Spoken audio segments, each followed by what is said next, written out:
Thanks for tuning in. I made a video a few days ago, Richard Swinburne and Alex O'Connor discussing the existence of the soul, and I'm pleased that many of you, like me, found the discussion rather wanting and disappointing in the sense that Alex didn't really challenge Swinburne on his assertions, and Swinburne was extremely disappointing, given that he's a philosophy professor at that exalted level. I mean, Oxford University, just unbelievable.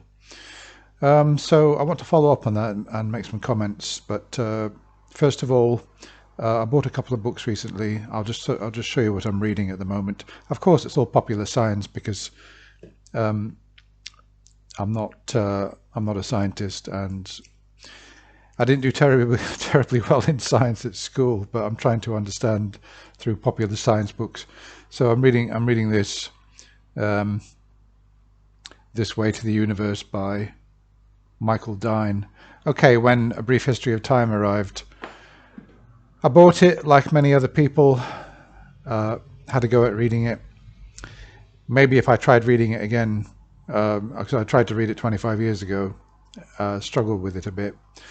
Maybe I should come back to it, but I don't know. This one just seemed to me, I picked it up in the bookshop, leafed through it, and started reading it, and found it quite engaging, and so I'm reading that, which I'm finding quite useful. And I'm also reading this, The Idea of the Brain by Matthew Cobb, who is a zoologist. It's got some very good reviews on it, and it looks interesting. And I know hardly anything at all about neuroscience or how the brain works or anything like that. So I thought it would be a good book to read, particularly as a lot of Christians come on to call-in shows and talk about, their main point is, well, you can't explain how the brain produces consciousness. So because you can't explain that, I'm justified in believing in a soul.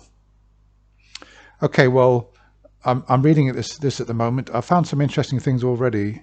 I've only read the introduction, but I felt inspired enough to come on and make this video about some of the things that I've read.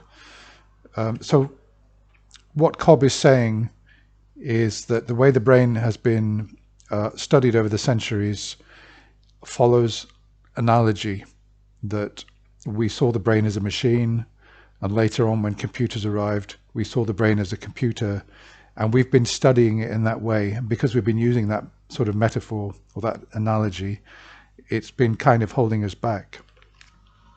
So he's made some points here. I've got a couple of quotations which I'd like to read out to you, which I thought were really resonate with me. So he's talking here saying that in general terms, we kind of know how the brain works. It's just the nitty-gritty detail. And he's saying that it's obviously there are neural networks, there are neurons whizzing around, etc. And then he goes on to say, and this is significant, no matter how much it might go against your deepest feelings, there is no disembodied person floating in your head looking at this activity. It is all just neurons, their connectivity and the chemicals that swirl about those networks. I wonder how a theist is going to read that. You know, he's standing in a bookshop. Oh, I'd like to pick up this book and learn some more about the brain. And they happen to pick it up there. What? You're saying there's no soul? Oh, that's not. I need to read a book about the brain written by a Christian who believes in the soul. So I thought that was good. Obviously, there's another one which I want to read. Yeah, and this is significant. Yeah, so he's talking here, but he's been explaining how, you know, with this machine analogy, or if you open a computer, obviously you'll see the CPU, you'll see the memory banks, you know, memory chips, the logic array chip, etc. Everything's got a job, and each part of the motherboard does a specific thing. And this analogy problem with trying to discover which parts of the brain do what thing, it's called localization. And he's just sort of critiquing this approach because they're struggling. Obviously, they're struggling to sort of compartmentalize the brain like that and discover what part does what. I mean, they've made some discoveries, of course, but they're sort of struggling with it because they're assuming that one part of the brain exclusively does one thing, and that doesn't really seem to be the case. So he's saying repeatedly localization has not exactly been overturned, but it has become far fuzzier than originally thought. The reason is simple. Brains, unlike any machine, have not been designed.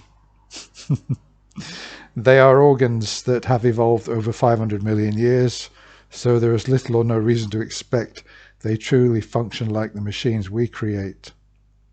Yeah. So that's it, really. I mean, there's two quotations in there. There's no soul, there's no ghost in the machine. Brains haven't been designed. If brains had been designed, then you might expect that they would look a lot more like a motherboard in a computer, as a sort of metaphor. And then he goes on to talk about, he admits freely that they've reached a kind of impasse. They're really struggling to understand how all these neural networks and all the neurons and the connections and everything, how they really, in a nitty-gritty, detailed sense, are producing, consciousness, feelings, sense perception, etc. They're really obviously, and he's not really showing much hope that this is something that will be resolved in our lifetime. He's mentioned here that there are tens of thousands of researchers. They are looking, that there's a group of people at the moment that are looking at simpler brains. They want to understand first how simpler brains work, and then they can go on to how, obviously the human brain, more complex brains work. But he does say that even the brain of an ant is astonishingly complex, and yet it's just, a tiny fraction of the size. But they're studying the brain of a maggot, which, he says here is 10,000 cells. He says he would be amazed if, as a result of this study, in the next 50 years, they discover what the neurons and, they discover in more detail how things actually work. He said, yeah, they're mapping a lot out, but how these, how these things work exactly is a completely new level of complexity, mind-bogglingly complex. And he doesn't expect within 50 years, I mean, I'll be dead by then, unless unless I live to be 110, and probably so will most of you guys. So we won't really discover, or at least he's predicting that we won't make these discoveries for a long time, but he's confident that we will in the end, that science will crack this, and science is the only way to crack this problem. And then he finishes the chapter, I think, with an absolutely brilliant statement. He says that we've got to acknowledge that the four most important words in science are "we do not know." He finishes there his introduction. So yeah, these four words, "we do not know," which are really like the sort of cornerstone of science, because then you go out and you're trying to find knowledge. That is something that theists will seize upon and say, I need to know and you can't tell me. We're in for a long haul, because this problem of consciousness, this problem of explaining how consciousness is produced in the brain, according to Cobb, and I believe it. Even before I read that, I sort of understood it. We are nowhere near getting to the bottom of that scientifically, and it may well be centuries, it may well be millennia before we properly understand it. And because we don't understand it, and because we don't know, a lot of theists will continue to cling to their beliefs that there's a soul. And this is what we saw with Swinburne in his recent talk with Alex, that because we've got these holes in our knowledge, because we don't know, we're somehow justified in positing something for which there's no direct, or even indirect evidence, really.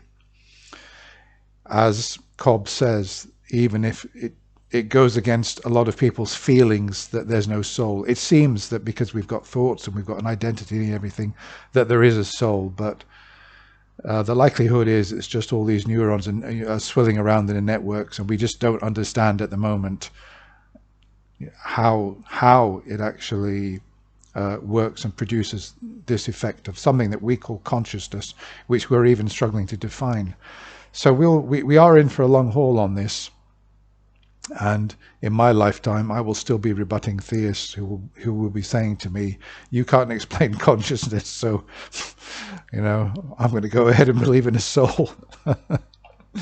It's like that caller Corey, which I did a video on him the other night and said, I'm going to go and believe it because you can't prove that it's wrong.